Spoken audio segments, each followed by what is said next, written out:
That'd be so cute. Buti nahanap mo, pero ito connecting.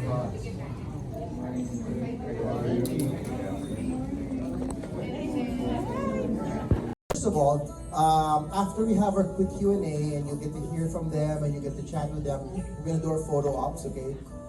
It's logistics. It will be, we will put them in the middle there, okay? Because there's no space here, medyo makita itong stage namin. So we'll have them in the middle, they'll stand there, and we'll be calling you as groups of 10. Like I mentioned earlier, parang communion sa simbahan, by row.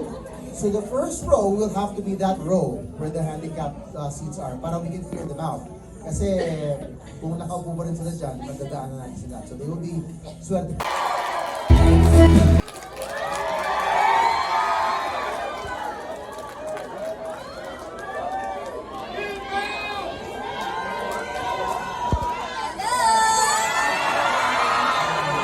Magandang hapon! Hi! Hello po! Na-enjoy ko po ba yung movie? Oh, I love it!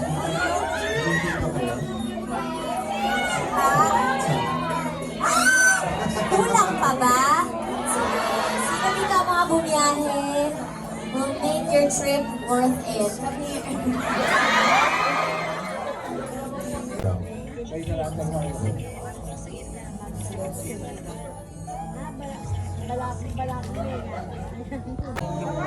Sino dito ang mga nag-fly-in ba? May nag-fly-in ka? Meron. From saan mo nga?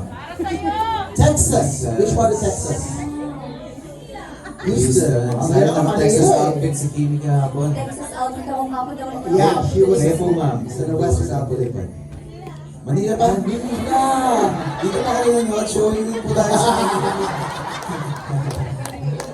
Exclusive kasi dito. Oo naman, Guys, di ba? iba. Oo. Somewhere? Ay, wow, I love it. Texas too? Wow, kasi taxpayer po ako. Throwing out the jokes because it's hard to say a joke and have a punchline for it that would make the viewers actually laugh. Natawa kayo sa ano niya? Quick joke. Okay. Gusto niyo marinig ulit? So yun po yung pinakamahirap sa akin kasi hindi naman ako, well, yung humor ko kasi is very dry and very sarcastic, so I'm very green. It's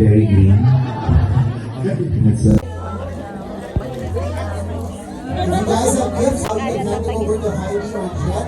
Si Heidi ba yung naka-olive green? Heidi, kumaway ka. And then Jet is green, kumaway ka. Yeah. You can give them the gifts.